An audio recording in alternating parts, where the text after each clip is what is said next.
ഇപ്പോൾ നമ്മോടൊപ്പം നെൽസൺ ഐപ്പ് നിർമ്മാതാവ് കൂടിയുണ്ട്. ശ്രീ നെൽസൺ ഐപ്പ്, എങ്ങനെയാണ് ശ്രീനിവാസനെ ഓർക്കുന്നത്? ശ്രീനിവാസന്റെ നഷ്ടം ഏത് തരത്തിലാണ് മലയാളിക്ക് ഉണ്ടാവുക? ശ്രീനിവാസന്റെ നഷ്ടം ഒരാൾക്കും നികത്താൻ പറ്റില്ല. ആ റോളുകളിൽ ശ്രീനിവാസന് മാത്രമേ അഭിനയിക്കാൻ പറ്റുള്ളൂ.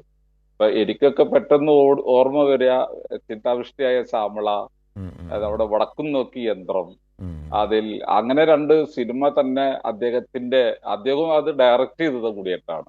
പക്ഷെ അദ്ദേഹത്തിന്റെ വളർച്ച ഭയങ്കര ഒരു എന്താ പറയാ, നമ്മളതിനെ തിയേറ്ററിൽ നിന്ന് അല്ലെങ്കിൽ ഇപ്പൊ ടി വികളിലൊക്കെ വരുമ്പോ ഇപ്പോഴും ആ പടം നമ്മൾ ഇങ്ങനെ വീട്ടിലിരുന്ന് കണ്ടിരിക്കും.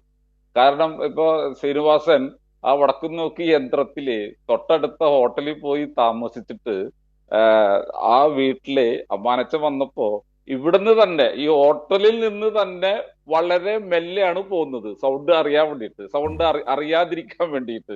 കാരണം വെച്ചാൽ നമ്മളൊക്കെ ആ വീടിന്റെ അടുത്തേക്ക് എത്തുമ്പോ ഒന്ന് മെല്ലെ പോയാൽ മതി, അദ്ദേഹം ഇവിടുന്ന് തന്നെ മെല്ലെ പോയിക്കൊണ്ടിരിക്കും. അതാണ് അദ്ദേഹത്തിന്റെ ക്യാരക്ടർ. തന്നെയല്ല, നമ്മുടെ ശ്യാമള എന്ന പടത്തില് ഒരു അന്നത്തെ കാലത്ത് ഈ ഒരു നമ്മുടെ പരിമള സോപ്പിന്റെ ഒരു ഷൂട്ടിംഗ് നടന്നിരുന്നു. പരിമള സോപ്പിന്റെ ഒരു പരസ്യ ചിത്രം അത് ഡയറക്റ്റ് ചെയ്യാൻ പോയി.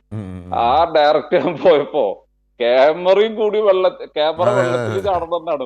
അതൊക്കെ നമുക്ക് ഓർത്തിരുന്ന് ചിരി വരും. ഇപ്പൊ സത്യം പറഞ്ഞാൽ ആ ടെക്നോളജി എത്തിയെന്നുള്ളതാണ്. ശ്രീനിവാസൻ സാറ് അന്ന് അത് പറഞ്ഞത്. ഇപ്പൊ വെള്ളത്തിലും നമ്മൾ ഷൂട്ട് ചെയ്യുന്നുണ്ട് ക്യാമറ. അതിന്റെ ടെക്നീഷ്യൻ അത്ര വളർന്നുപോയി. നമ്മുടെ നാട്ടിലെ ആ ഒരു ടെക്നിക്കലൊക്കെ അത്രമാത്രം. അത് ഈ ശ്രീനിവാസൻ അതിനകത്ത് ഉദ്ദേശിക്കുന്നതെന്ന് പറഞ്ഞു കഴിഞ്ഞാൽ, ഈ അടിസ്ഥാനപരമായി ഇതിൻ്റെ കഴിവില്ലാത്തവർ പോലും ഈ മേഖലയിൽ പരസ്യ ചിത്രങ്ങൾ അടക്കം എടുക്കാൻ വരും. അവർക്കും പറ്റുന്നതാണ്. അപ്പോൾ ക്യാമറ എവിടെ വെക്കണമെന്ന് അറിഞ്ഞുകൂടെങ്കിൽ കൂടെ ചാടട്ടെ, ക്യാമറ എവിടെ വെക്കണം എന്നറിയാത്ത ആളിന് പോലും എടുക്കുക എന്നൊക്കെയുള്ള അതിലെ വിമർശനമാണത്, അല്ലേ? അതെ അതെ അതെ, അതാണ് അദ്ദേഹത്തിന്റെ വിമർശനം. മാത്രല്ല അജിംഷ, അത് അദ്ദേഹത്തിന്റെ ഒരു കഴിവല്ലേ അത് നമ്മള് കൂടി ചിരിക്കുകയാണ്. അപ്പൊ അദ്ദേഹം അത് അഭിനയിച്ചുകൊണ്ടിരിക്കുമ്പോ നമ്മള് തിയേറ്ററിലോ അല്ലെങ്കിൽ ഇപ്പൊ ടി വിയിൽ കാണുമ്പോഴോ ചിരിക്കുകയാണ് നമ്മള് ആ ഡയലോഗിനെ. അതുപോലെ ചന്ദ്രലേഖ എന്ന പടത്തിൽ ചൂടിക്കയറ് കെട്ടിയ റോള്, നമ്മുടെ പാന്റിന്റെ മുകളില് ചൂടിക്കയറ്, മോഹൻലാൽ ചൂടിക്കയറ്, അങ്ങനെ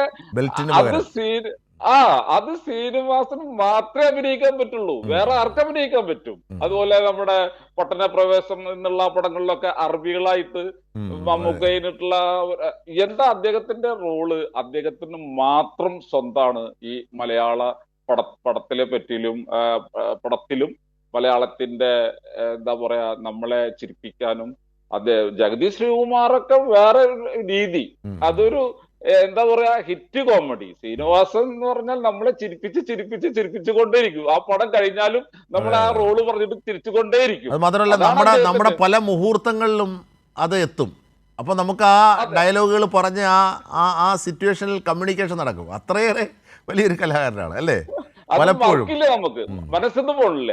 ഇപ്പൊ ഈ അയ്യപ്പന്റെ വിവാദങ്ങളൊക്കെ വരുമ്പോഴും ഇദ്ദേഹം ശബരിമലയ്ക്ക് പോയപ്പോ അദ്ദേഹം തിരിച്ചു വന്ന് ഇപ്പൊ ഈ മരിച്ചതിന് ശേഷം അദ്ദേഹം നമ്മളോട് വിട പറഞ്ഞതിന് ശേഷം ആ റോളുകൾ കാണിക്കുന്നുണ്ട്. തിലകൻ സംസാരിക്കുമ്പോ എന്റെ മനസ്സ് അവിടുന്ന് പോന്നിട്ടുള്ളൂ, എന്റെ ദേഹം അവിടുന്ന് പോന്നിട്ടുള്ളൂ, മനസ്സ് അവിടെ ഇരിക്കുകയാണ്. എവിടെ? ശബരിമലയില്. അപ്പൊ ഇങ്ങനത്തെ ഡയലോഗുകളൊക്കെ അദ്ദേഹത്തിന് മാത്രം. കാരണം അത് എല്ലാ മതങ്ങളിലും ഉണ്ട്. ഇപ്പൊ ഈ ഭക്തി കൊണ്ട് ഈ തൊഴിലെടുക്കാനുള്ള മടി, ഭക്തിയിൽ ലയിപ്പിച്ച് മടങ്ങുന്ന ചിലരുണ്ട്. അപ്പോൾ അവരെയാണ് ആ അർത്ഥത്തിൽ കളിയാക്കുന്നത്.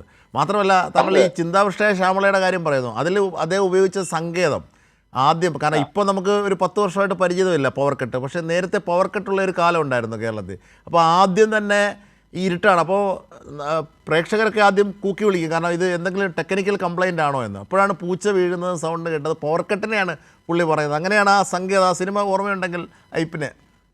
അപ്പോ സിനിമ ഓർമ്മ ഉണ്ടല്ലോ, അത് പൂച്ച വീഴുന്ന സൗണ്ട് കേൾക്കുമ്പോഴാണല്ലോ നമ്മൾ എന്താ വീഴുന്നതെന്ന് അറിയണത്. പക്ഷെ ആ സമയത്ത് അവിടെ പവർ കട്ട് ആയിരുന്നു, കറണ്ട് ഇല്ല. ഇപ്പൊ അതൊക്കെ അദ്ദേഹത്തിന് മാത്രം അവകാശപ്പെട്ടതും സ്വന്തമാണ്.